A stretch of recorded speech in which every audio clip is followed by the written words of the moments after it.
berapa Isra? Bismillahirrahmanirrahim.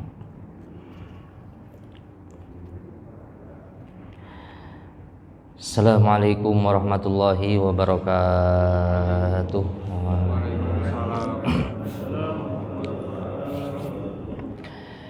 Ila hadratin Nabi bina syafi'ina wa qurrati a'yunina sayyidina Muhammadin sallallahu alaihi wasallam wa ila abai wa ummahati wa auladihi wa azwaji wa zurriyyati wa ikhwani minal anbiya'i wal mursalin wal malaikatil muqarrabin syai'ulillahi lahum al-Fatiha.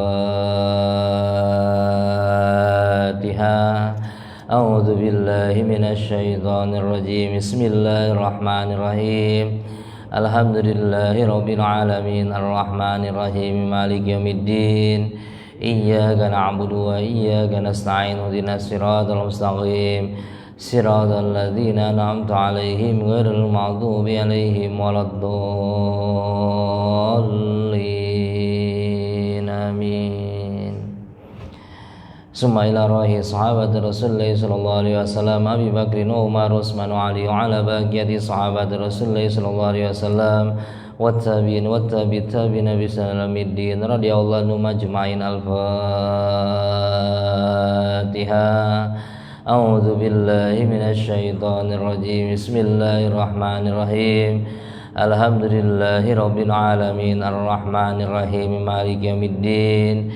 Iyyaka na'budu wa iyyaka nasta'in ihdinas siratal mustaqim siratal ladzina an'amta 'alaihim ghairil maghdubi 'alaihim waladdallin. Amin.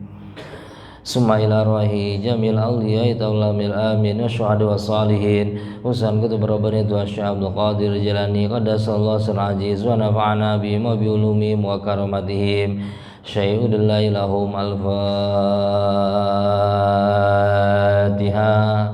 A'udzu billahi minasy syaithanir rajim. Bismillahirrahmanirrahim. Alhamdulillahi rabbil alamin arrahmanir rahim maliki yaumiddin. Iyyaka na'budu wa iyyaka nasta'in ihdinas siratal mustaqim siratal ladzina an'amta 'alaihim ghairil maghdubi 'alaihim waladdallin. Amin. Summa ila rahi abaina wa ummahatina wa auladina wa azwajina wa zurriyyatina wa masyayikhina wal aqrabina wa li ustadzina wa li jamil muslimina wal muslimat wal mu'minina wal mu'minat al ahya'i minhum wal amwat bi syafaatir Rasulullah sallallahu alaihi wasallam syai'ulillahi lahum al-Fatiha. A'udzu billahi minasy syaithanir rajim. Bismillahirrahmanirrahim. Alhamdulillahi rabbil alamin arrahmanir rahim maliki yaumiddin. Iyyaka na'budu wa iyyaka nasta'in ihdinas siratal mustaqim siratal ladzina an'amta 'alaihim ghairil maghdubi 'alaihim waladdallin.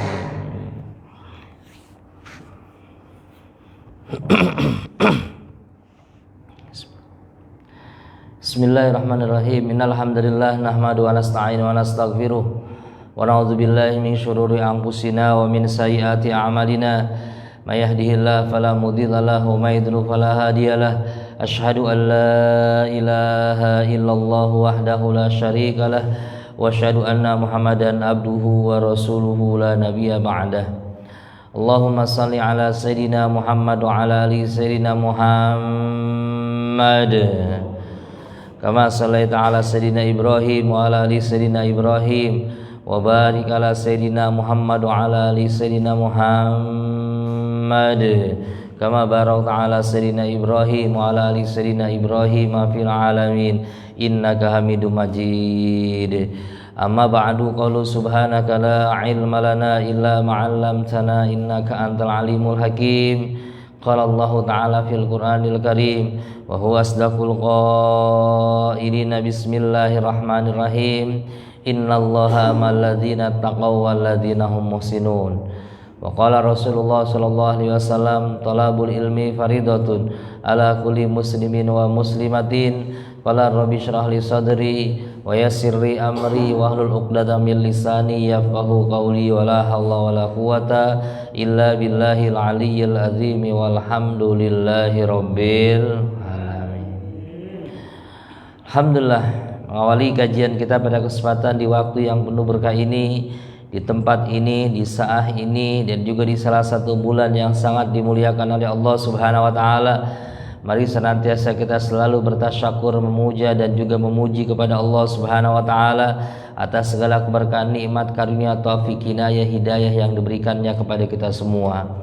Sehingga alhamdulillah dengan nikmat-nikmat yang sudah diberikan oleh Allah Subhanahu wa taala kepada kita semua, alhamdulillah kita masih sama-sama dapat beribadah kepadanya. Tentu kita berharap mudah-mudahan rangkaian amal ibadah yang selama ini kita kerjakan mudah-mudahan seluruhnya diterima oleh Allah Subhanahu wa taala. Pujian kita tidak akan lengkap rasanya kepada Allah kalau kita tidak membaca salawat. Oleh karena itu mari senantiasa kita bacakan salawat setinggi-tingginya kepada junjungan kita, Habibina wa Syafi'ina Nabi besar Muhammad sallallahu alaihi wasallam, pada keluarganya, para sahabatnya, para pengikutnya, para tabi'in, para aulia, para hujjaz, para alimil ulama, dan mudah-mudahan insyaallah kelak sampai kepada kita semua, amin ya rabbal alamin. Baik para jamaah sekalian, tidak lupa-lupa saya selalu mengingatkan akhlak ketika kita duduk di dalam masjid, Pak. Mari sama-sama kita duduk niat itikaf.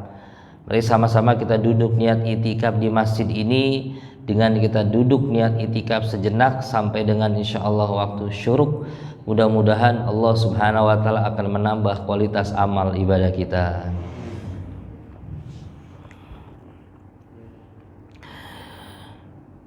Baik, sebelum kajian kita mulai, patut kita bersyukur kepada Allah Subhanahu wa taala.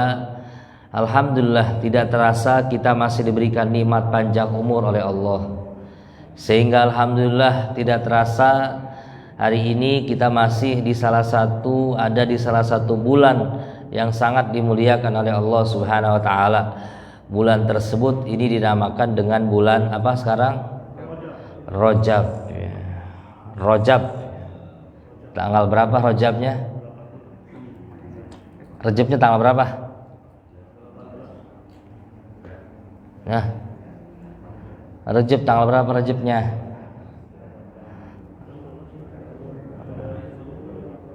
Berapa belas ya? 18 atau 19? 19 saja ya. Oh 18 saja.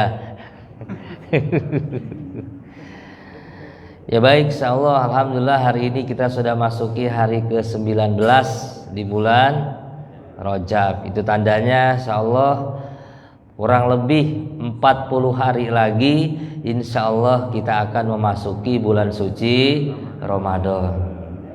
Tentu kita berharap kepada Allah Subhanahu wa taala mudah-mudahan kita seluruhnya diberikan panjang umur oleh Allah Subhanahu wa taala, diberikan sehat wal afiat oleh Allah Subhanahu wa taala agar kita bisa sampai kepada bulan suci Ramadan sesuai dengan doa yang selalu kita baca, Allahumma barik lana fi Rajab wa Sya'bana wa ballighna Ramadana. Ya Allah, berikan kami keberkahan di bulan Rajab, berikan kami keberkahan di bulan Sya'ban agar keberkahan-keberkahan tersebut itu bisa sampai kepada bulan suci Ramadan. Nah, alhamdulillah setelah bulan Rajab disebutnya bulan apa? Habis bulan Rajab?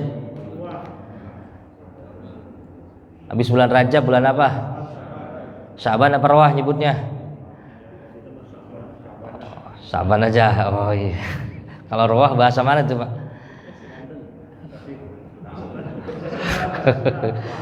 Sunda ya, Jawa juga Rawah ya? Jawa juga Rawah, Pak.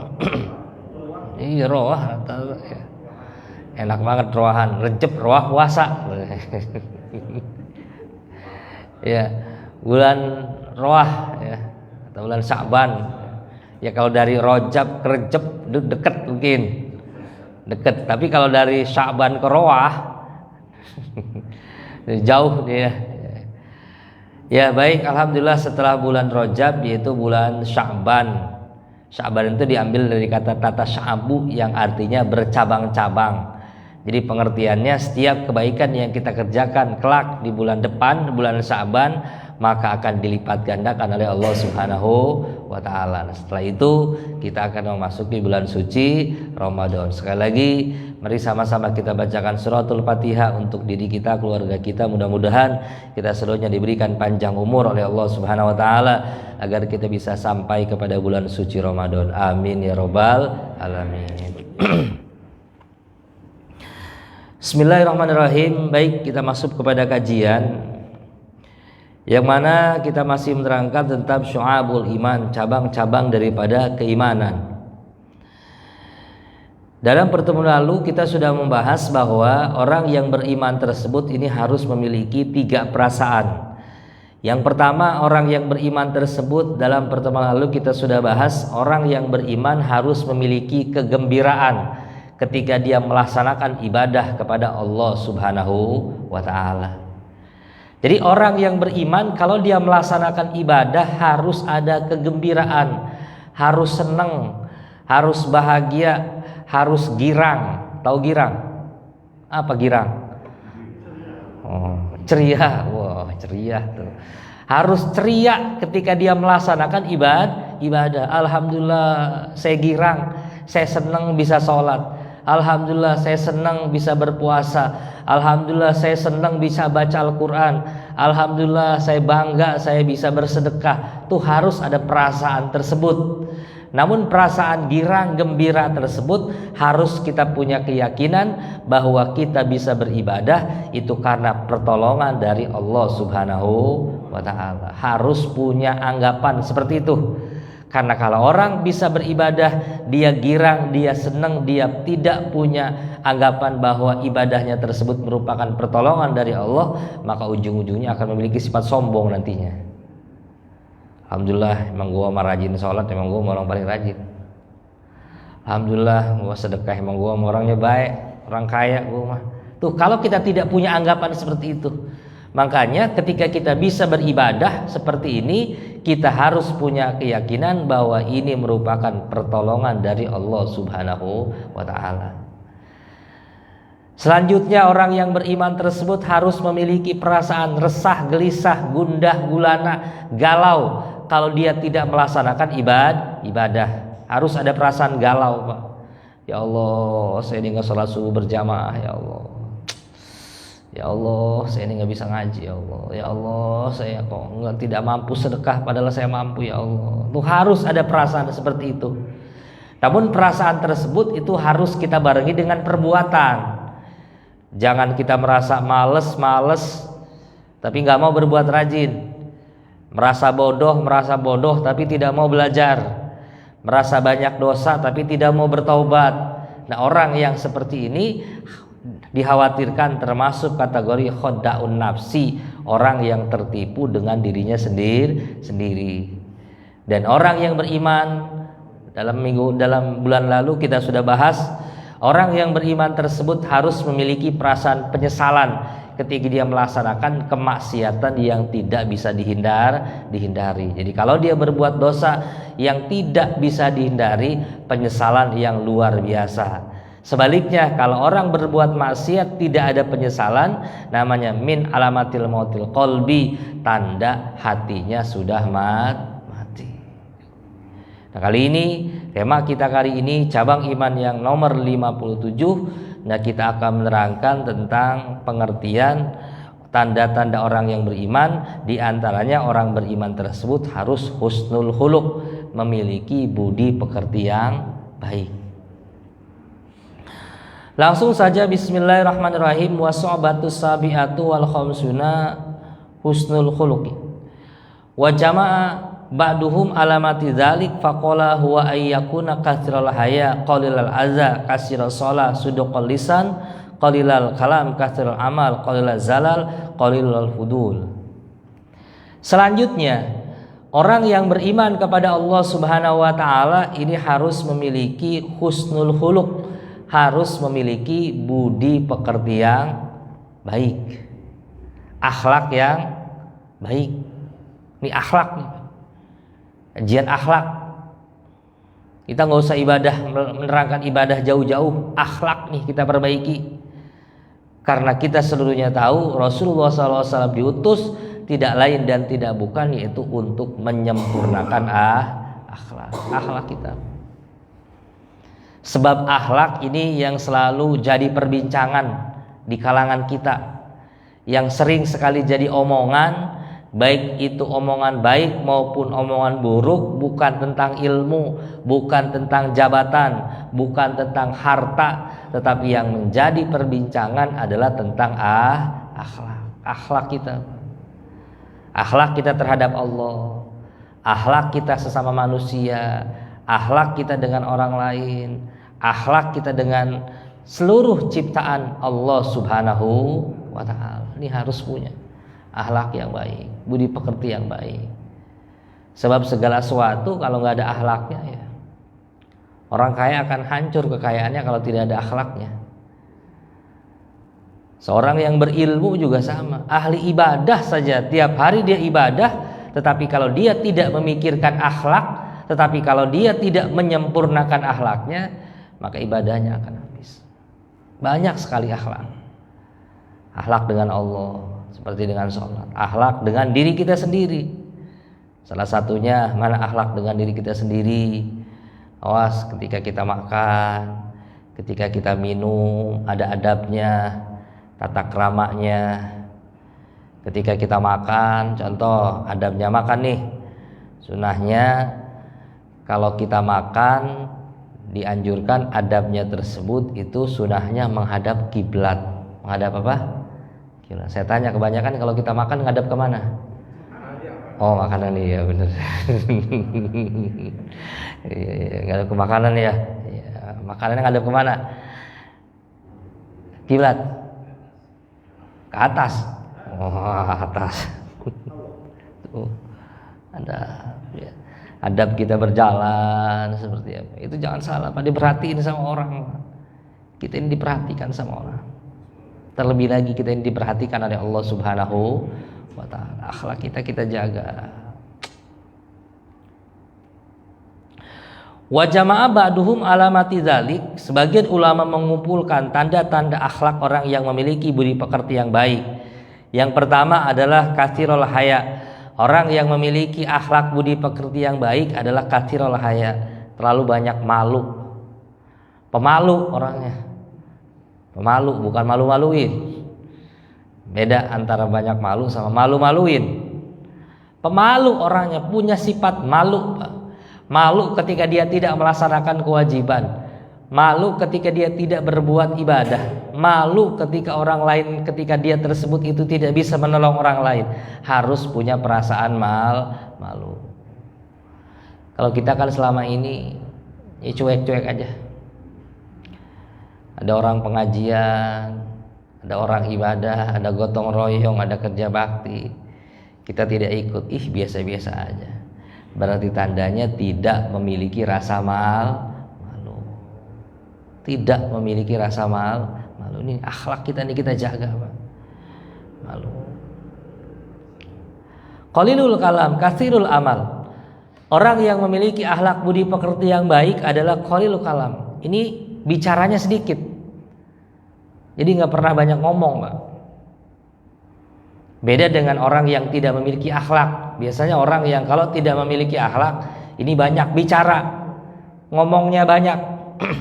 Tapi orang yang memiliki akhlak budi pekerti yang baik, dia ini tidak banyak berbicara. Tidak banyak berbicara. Karena orang yang memiliki budi pekerti yang baik tahu biasanya kalau orang banyak berbicara, biasanya ya banyak salahnya. Orang kalau banyak salah banyak dosanya. Orang kalau banyak dosa jauh dengan Allah Subhanahu wa ta'ala. Disebabkan karena apa? Karena salah satunya banyak berbicara. Makanya kalau orang akhlak budi pekerti yang baik, dia tidak mau berbicara dengan hal-hal yang tidak penting. Dia tidak mau berbicara dengan hal-hal yang tidak baik. Sebaliknya dia menjaga, Pak, anggota dirinya.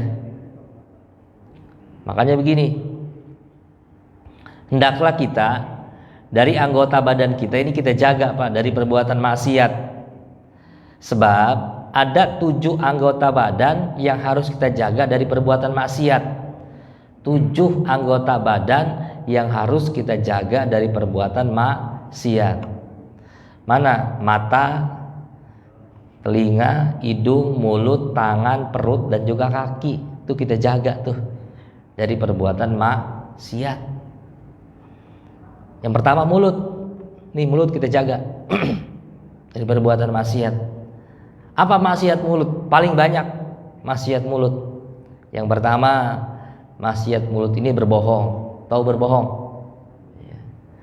Ditanya, lagi di mana? OTW jawabnya. Nggak tahu masih di mana?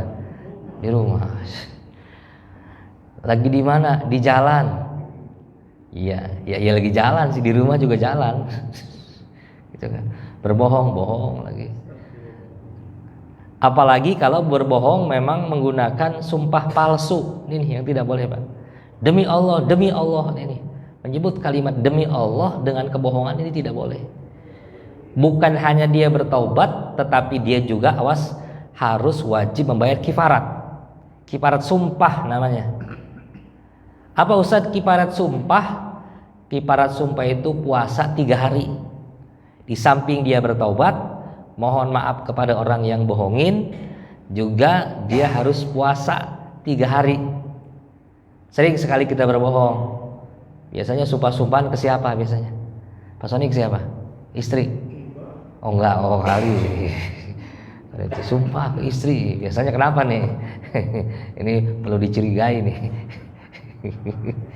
Gitu kan. Enggak katanya. Sumpah demi Allah katanya. Nah ini kalimat-kalimat seperti ini awas nih. Demi Allah katanya. Ini hukumnya tidak boleh. Berarti orang yang mengatasnamakan Allah bersumpah demi Allah, wallahi billahi tallahi.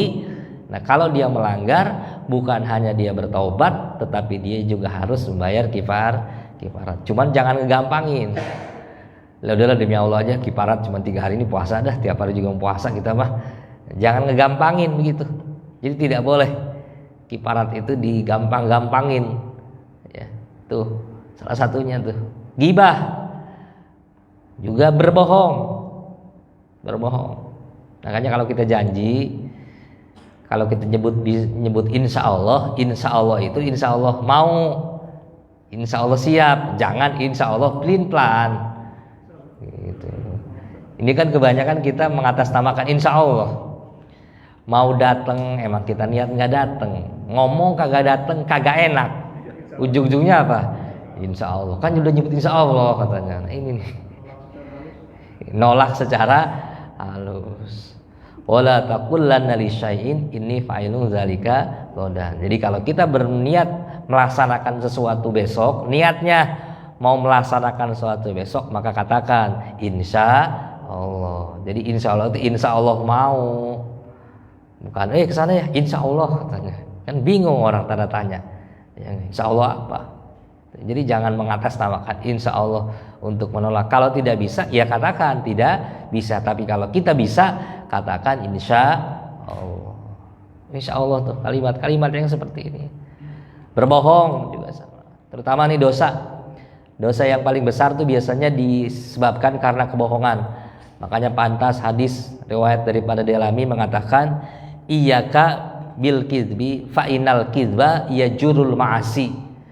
Waspadailah oleh kamu berbohong, karena sesungguhnya berbohong itu dapat narik perbuatan maksiat. Rata-rata kemaksiatan yang dilaksanakan itu disebabkan karena kebohongan. Rata-rata.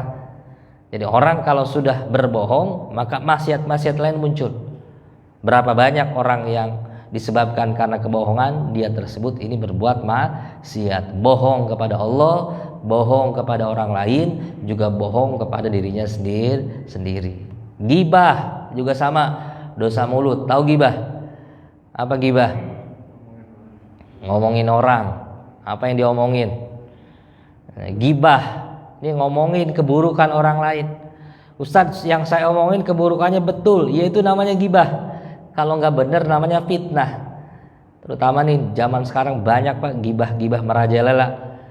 Dulu saya ketika diceritakan bab ghibah sama guru, waktu dulu belum kebayang tuh. kirain gibah itu ya omongan tersebut itu fitnah itu cuman hanya segelintir saja, satu kelompok, satu wilayah saja. Ternyata sekarang gibah fitnah ini sudah merajalela. Apalagi kalau kita lihat selama ini di media sosial, di HP tuh, yang belum tahu kita kebenarannya, kita juga kagak tahu dari mana itu, di share, bacaannya di situ, diteruskan, boleh diteruskan lagi sama kita, terus nggak tahu tuh titik awalnya bagaimana tuh, karena kita cuma ngelihat potongannya saja, cuma ngelihat penggalannya saja, belum tahu kebetulannya, kebenarannya sudah di-share. Kalau memang betul bermanfaat, tapi kalau tidak, nah ini nih, khawatirkan kita tersebut termasuk kategori orang-orang gibah. Jadi gibah itu bukan hanya ngomongin saja, tetapi menyebar daripada kebohongan itu juga sama. Nah ini yang memang harus kita waspadai dalam diri kita. Makanya dijaga mulut kita jaga. Kalau sekarang bukan hanya jaga mulut, tapi juga jangan tangan kita juga jaga, ya. Tuh. Seperti itu. Kenapa sebabnya harus kita menjaga 7 anggota badan kita yang tadi saya sebutkan? Karena begini. Karena pintu neraka itu memiliki 7 pintu. Yang kalau seorang tersebut bermaksiat dengan salah satu anggota badannya yang tadi disebutkan, maka dia akan masuk ke dalam satu pintu. Berarti kalau kita maksiat seluruhnya, berarti masuk berapa pintu? 7-7-nya. Allah. 7-7-nya. Baru dosa mulut, belum dosa mata. Dosa mata biasanya ngelihat apa Mas Ani? Yang bening-bening. Oh, apa yang bening-bening?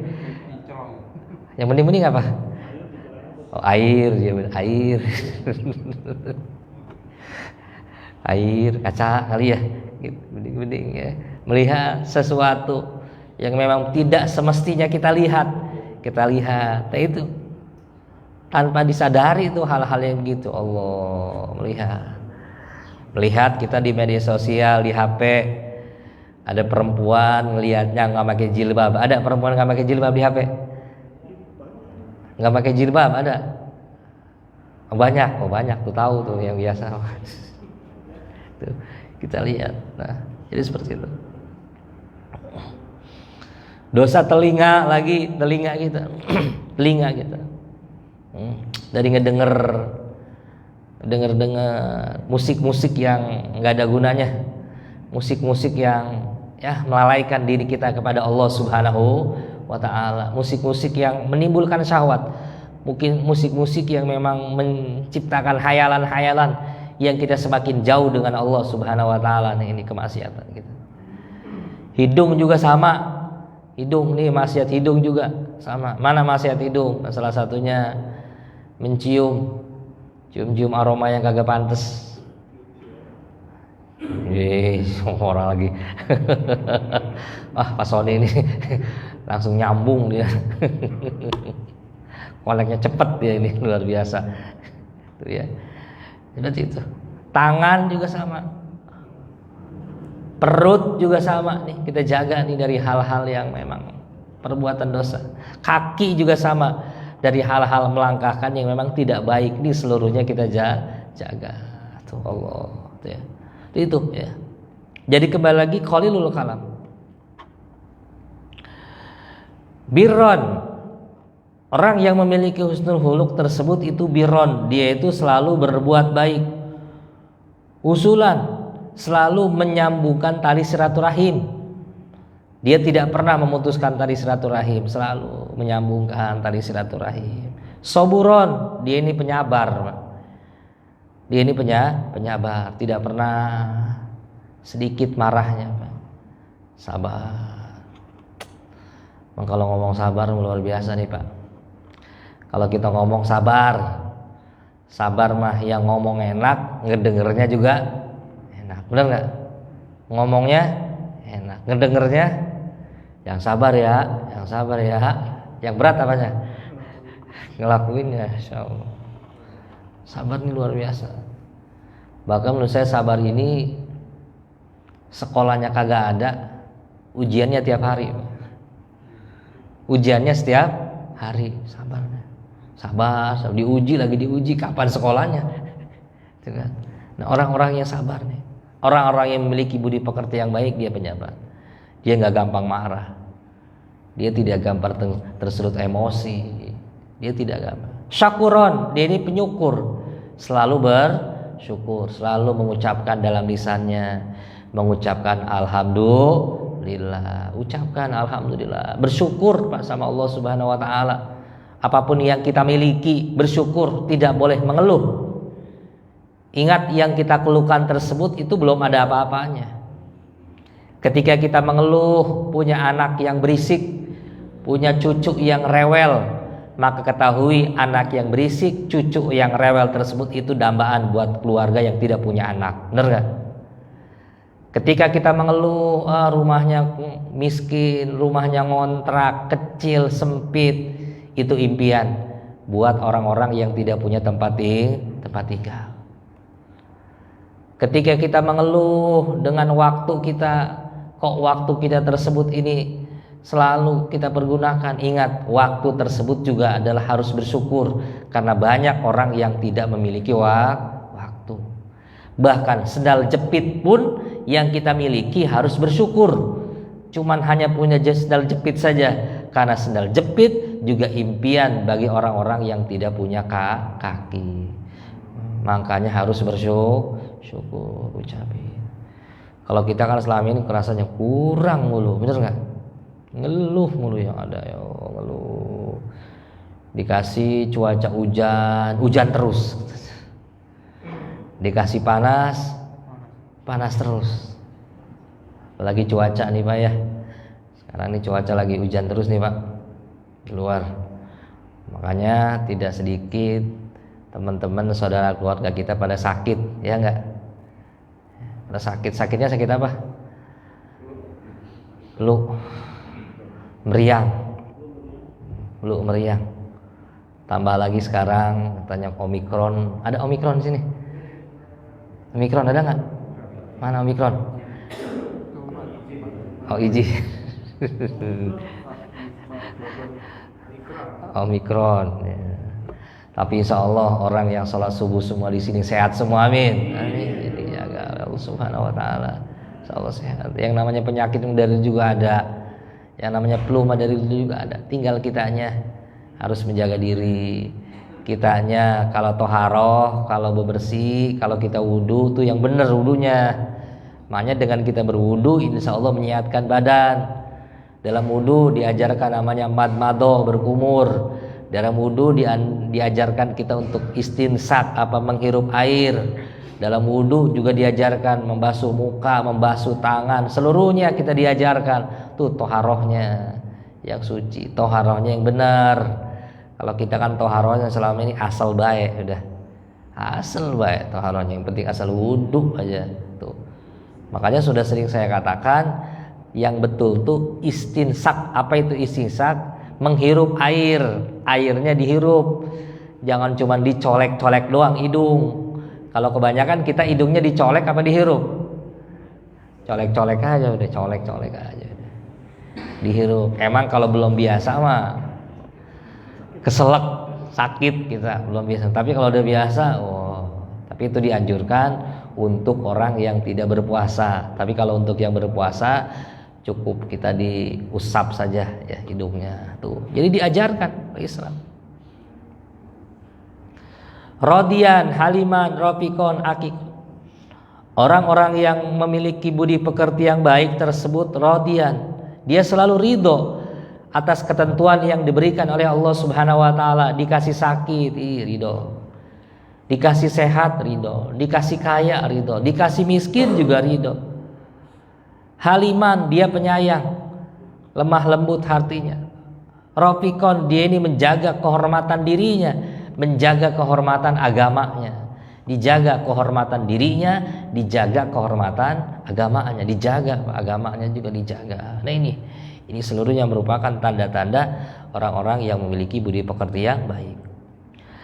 La'anan, orang-orang yang memiliki budi pekerti yang baik adalah la'anan, bukan pelaknat. Tahu pelaknat? Tukang nyumpain. Kita kan kalau ada apa-apa nyumpain orang mulu. Jangankan orang yang nggak kenal, orang yang kenal juga masih disumpahin. Kita lagi bawa motor, lagi mengendari motor di pinggir jalan, ada orang ngebut, disumpahin apa kagak? Oh, doain, doain supaya apa?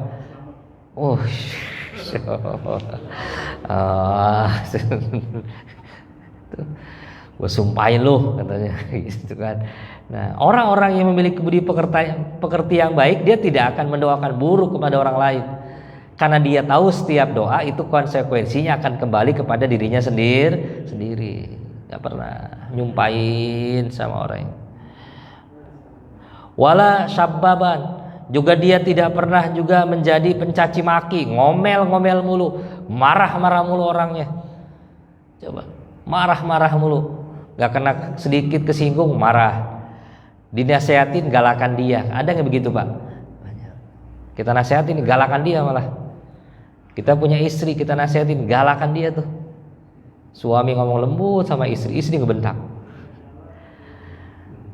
Istri juga sama, ngomong lembut ke suaminya marah mulu. Nah, ini nggak nyaman kita, Pak. Teman dengan orang marah, beserta dengan orang marah kita tidak nyaman. Karena yang ada emosi terus. Nah, orang-orang yang memiliki budi pekerti yang baik, dia itu menjaga hal-hal yang seperti ini, dijaga sama dia. Ya. Asyasan. Juga orang-orang yang memiliki budi pekerti yang baik adalah selalu wajahnya tersebut berseri, Pak. Selalu tersenyum. Ketemu sama orang, senyum, nyapa, ditanya kemana, tuh orang-orang baik. Kalau kita enggak, kebanyakan mukanya berengut mulu. Tahu berengut? Apa berengut? Ceberut mulu, ke asem mulu bawaannya. Kayak orang rungsing gitu kan. Coba orang-orang yang budi pekerti yang baik, dia selalu tersenyum. Jangan salah, senyum itu sedekah. Tabasam, inat tabasama sedekatun. Tersenyumlah kamu, karena sesungguhnya tersenyum adalah sedekah. Cuman jangan senyum mulu. Senyum sedekah, senyum. Gila nantinya, gitu kan?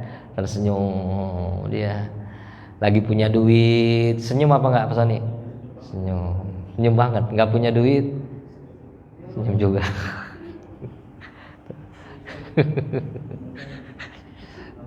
Tersenyum. Kalau kita kan enggak mukanya. Insyaallah. Asyasan yuhibbullahu wa yubghadullahu wa yarda fillah wa yaghdabu fillah. Orang-orang yang memiliki budi pekerti yang baik, dia cinta karena Allah, benci karena Allah, ridho karena Allah, dan dia murka, marah karena Allah. Cintanya karena Allah, cinta kepada sesama teman karena Allah, ridhonya karena Allah, bencinya karena Allah, bukan karena benci amarahnya. Emang ada benci karena amarah? Ada. Kalau orang bencinya karena Allah, melihat segala suatu kemungkaran, ketika dia sudah mencoba untuk memperbaikinya namun tidak bisa, di situ baru dia tidak srek, bencinya karena Allah. Makanya gini loh, agama itu mengajarkan dua hal sebenarnya sama kita. Agama itu memerintahkannya cuma dua sama kita, enggak banyak, enggak tiga, enggak empat. Kalau kita bisa melaksanakan perintah agama yang dua saja, insya Allah sedikit perintah agama mah. Sedikit, banyak apa sedikit? Dua. Mas Ani, sebanyak apa sedikit? Sedikit tuh.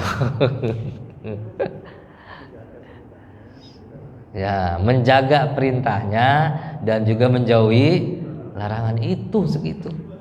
Dua doang. Menjaga, melaksanakan perintahnya, menjauhi larangannya. Sedikit apa banyak? Sedikit. Cabangnya. Ya. Yang pertama adalah menjalankan perintahnya, segala suatu perintahnya kita jalankan. Kedua, segala suatu larangan Allah kita tinggalkan. Nah ini sedikit-sedikit, cuman cabangnya itu perintah Allah, larangan Allah juga luar biasa. Tuh. Jadi dia cinta karena Allah, bencinya juga dia tersebut itu karena Allah. Itu tanda-tanda orang yang memiliki budi pekerti yang baik. Sehingga ya kalau orang tersebut memiliki budi pekerti baik, insya Allah. Wala bakhilan, orang-orang yang memiliki budi pekerti yang baik adalah dia tersebut ini tidak pelit. Tidak apa? Pelit. Tahu pelit, Pak? Awas, pelit ini kategori bakhil beda dengan suh. Kalau bakhil itu dia memberi tapi tidak sesuai dengan apa yang dia miliki, namanya bakhil. Contoh, di kantongnya ada duit 1 juta, begitu ada kotak amal, ngasihnya berapa yang abu-abu tuh? 2.000, ngasihnya 2.000, duitnya 1 juta. Ngasih mah ngasih, cuman kesebutnya apa? Pelit tandanya, namanya bakhil tuh. Ikhlas ya, ikhlasnya segitu, Masya Allah. Makanya kalau sedekah udah jangan ngomong mau ikhlas, udah rajin dulu sedekah, lama-lama juga bisa ikhlas. Coba saya tanya, kalau kita disuruh milih, Sony, lebih baik kita ngasih nggak ikhlas. Ngasih kita nih duit 1 juta ke masjid tapi nggak ikhlas. Apa lebih baik nggak ngasih ke masjid tapi ikhlas, mendingan yang mana?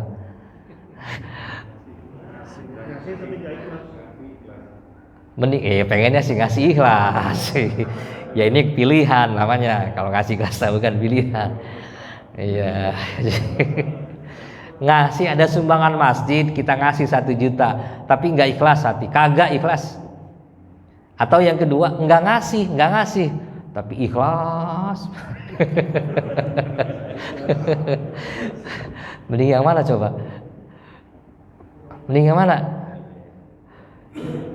Ya lebih baik kita ngasih sekalipun kita tidak ikhlas. Loh kok begitu Ustadz? Ya sekalipun kita tidak ikhlas, minimal kita bermanfaat buat orang lain. Minimal manfaat kita. Orang semua ada pembangunan masjid, ngasih ke masjid 1 juta, kagak ikhlas, jadi apa nggak masjid? Jadi. Tapi kalau orang ada sumbangan masjid, semua kagak ngasih, cuma ikhlas doang, jadi apa kagak? Tahu assalamualaikum ada pembangunan masjid, oh mohon maaf kenapa? Saya nggak bisa ngasih tapi saya ikhlas. Ya nggak jadi, udah nggak usah ngomong ikhlas, lama-lama juga bisa ikhlas. Sama seperti sholat khusyuk. Ustaz bagaimana sih sholat pengen khusyuk? Udah jangan ngomong khusyuk, rajin dulu sholat, lama-lama bisa khusyuk. Udah rajinin dulu, waktunya dijaga, rajin tepat waktu, insya Allah lama kelamaan juga bisa khusyuk. Ini ngomong-ngomong khusyuk, sholatnya juga jarang-jarang, gimana mau khusyuk? Sama ada pertanyaan begitu, bagaimana lebih baik orang yang rajin sholat tapi kagak khusyuk, apa nggak pernah sholat tapi khusyuk? Apa yang mau dikhusyuin? Orang kagak sholat gitu kan? Ya udah, mendingan kita rajin sholat. Urusan masalah khusyuk, masya Allah nanti juga ada yang nyangkut. Dalam sholat subuh saja 2 rakaat, dari setiap rakaat dari mulai takbir sampai salam itu belum tentu khusyuk semua kita. Belum tentu khusyuk semua. Gitu kan? Udah lama-lama juga kalau kita biasakan ibadah, lama-lama bisa khusyuk. Udah, kita kan sholat kebanyakan pikiran kemana-mana Pak, ngelamun. Allahu Akbar. Yang inget dagangan, yang inget kerjaan, yang inget di rumah, wah udah macam-macam, campur aduk tuh. Beres assalamualaikum, udah beres saja sholat, nggak sadar kita mah. Allahu Akbar, sami Allah, Allah lagi. Assalamualaikum, udah beres sholatnya. Nggak ada persapan dalam hatinya. Tapi belajar, proses. Makanya belajar sabar. Kita nggak tahu sabar itu bagaimana sih Pak? Nggak tahu. Belajar. Kita tidak tahu khusyuk itu bagaimana sih? Udah kagak tahu, kita belajar khusyuk, fokus. Kita tidak tahu syukur itu bagaimana sih? Belajar seluruhnya. Belajar, maka kita diperintahkan untuk belajar. Kalau kita mau belajar, insya Allah Tapi sebaliknya kalau kita tidak belajar, jangan harap itu semua bisa terjadi. Itu beberapa tanda-tanda orang yang memiliki akhlak budi pekerti yang baik. Jadi kembali lagi, apapun yang kita laksanakan kalau tanpa akhlak semuanya akan berantakan, Pak. Ilmu tanpa akhlak akan hancur, harta tanpa akhlak akan hancur, jabatan juga tanpa akhlak itu akan hancur. Karena akhlak itu menentukan pribadi seseorang. Orang yang banyak akhlaknya, insya Allah orang tersebut itu bisa dekat dengan Allah Subhanahu wa Ta'ala. Jadi tidak melulu kita merasa cukup dengan ilmu, dengan jabatan, dengan kita rajin ibadah, tetapi yang penting yaitu diantara kita seluruhnya adalah kita pergunakan akhlak budi pekerti yang baik. Dengan kita melaksanakan budi yang pekerti yang baik, insya Allah Allah Subhanahu wa Ta'ala pun akan memberikan keberkahan untuk kita semua. Amin ya robbal alamin. Mudah-mudahan kita seluruhnya diberikan keberkahan oleh Allah. Baik, sebelum saya tutup silakan ada pertanyaan.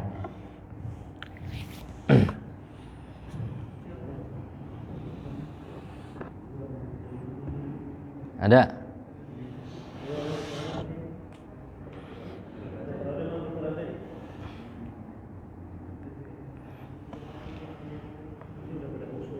Oh ya, udah pada khusyuk.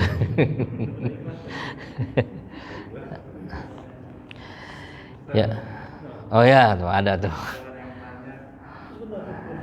Oh.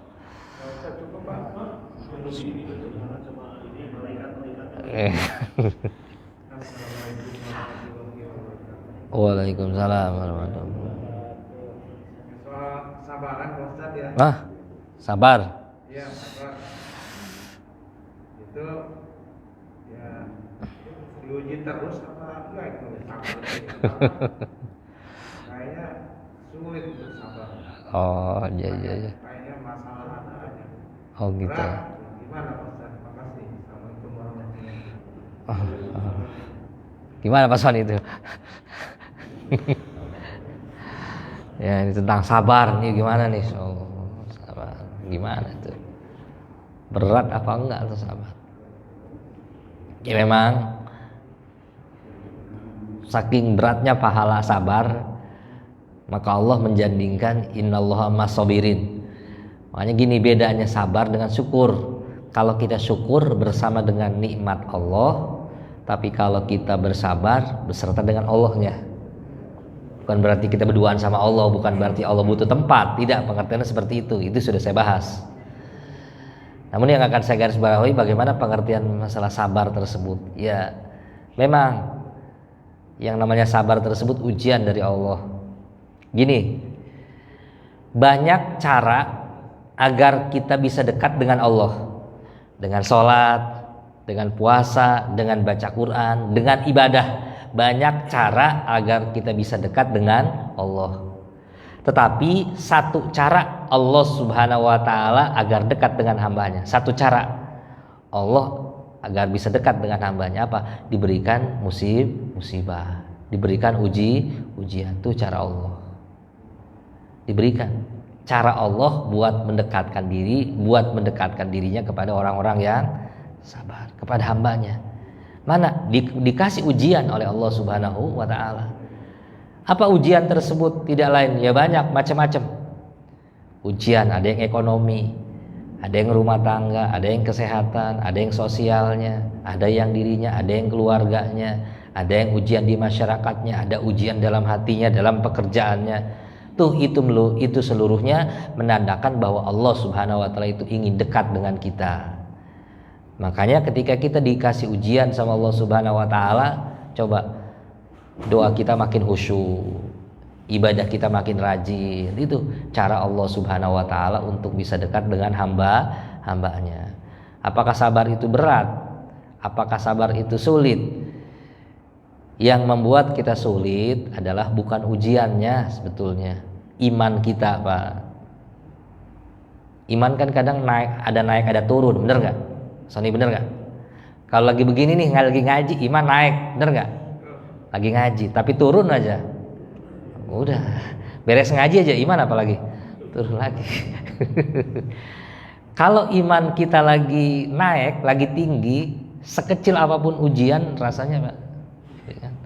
Tapi kalau iman kita lagi drop, jangankan ujian gede, hilang duit 100.000 aja, wah bawaannya tuh luar biasa. Kalau iman kita lagi ngedrop, ada orang lewat kagak nyapa aja bawaannya, luar biasa, bencinya luar biasa. Tuh. Jadi sebenarnya makanya itu perlu ditambahkan oleh kita dengan keimanan. Dengan iman yang tinggi, insya Allah kita akan mampu melewati daripada segalanya. Lalu bagaimana cara memupuk kita agar keimanan? Dengan cara ini ngaji, menuntut ilmu, tuntut ilmunya, insya Allah. Ya, dengan kita menuntut ilmu disiram, insya Allah kita akan memiliki sifat sabar. Innallaha ma'as sabirin.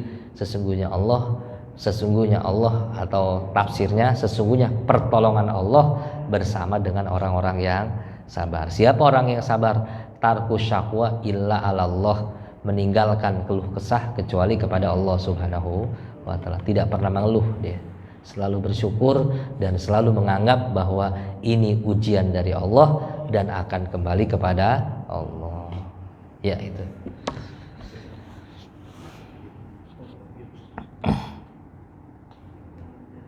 Assalamualaikum warahmatullahi wabarakatuh. Waalaikumsalam. Pak Ustadz, ini seandainya seperti ini, kita itu kan kadang-kadang seperti tadi kan waktu ramun itu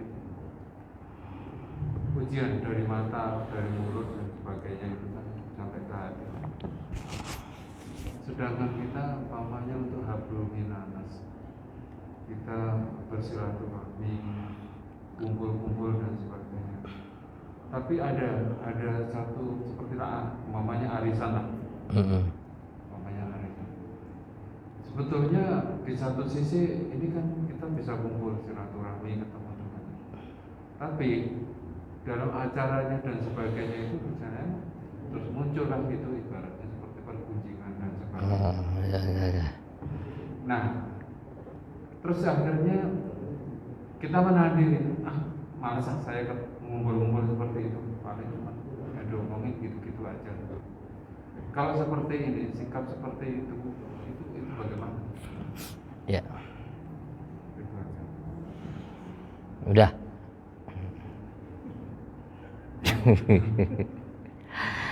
Ya, ini gimana tentang masalah ada pertentangan, perselisihan. Di samping kita makhluk sosial harus selalu bersilaturahim. Contoh tadi disebutkan, contohnya arisan. Arisan memang silaturahim, tetapi tidak jarang arisan itu ujung-ujungnya gibah, ngomongin orang. Tidak jarang. Bungkusnya arisan, kumpulnya memang acaranya arisan. Tetapi tidak jarang kita tersebut itu ketika dalam arisan tersebut itu menggunjing, ngomong-ngomongin orang, keburukan orang. Nah, sikap kita seperti apa? Kalau memang kita bisa menasehati, nasehatin sikap kita. Lalu kalau memang kita tidak bisa menasehati karena mungkin sudah masifnya pergunjingan, ya, karena memang kita sudah kalah suara gitu kan, banyak orang yang menggunjing seperti itu. Apa yang kita harus lakukan? Tentu saja yang kita harus lakukan adalah di situ menghindari dari pergunjingan tersebut. Hal yang penting-penting aja.